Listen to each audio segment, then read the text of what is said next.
Sino dito ang magising pa at nakabasa nga ng story yung napakahaba ng revelation about sa real score kay Anthony Jennings at Maris Racal. So po, ang ex ni Anthony Jennings na si Jam Villanueva ay isiniwalat ang katotohanan sa mga rumors na kumakalat noon about kay Anthony at kay Maris. And OMG, actually hindi ko kinaya mga best. Guys, kayo ba anong masasabi ninyo? Nakakaloka. So ito yung umpisa ng IG story ni Jam.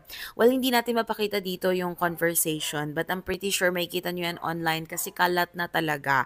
And I don't know kung paano ito malalagpasan or malulusutan ng dalawa ni Anthony at ni Maris. Napakalaking issue nito or pagsabog kahit ako nagulat. Kasi hindi ko talaga in-expect yung mga conversation na yon na nabasa ko. Though sa ngayon nakikita ko ang dami mga memes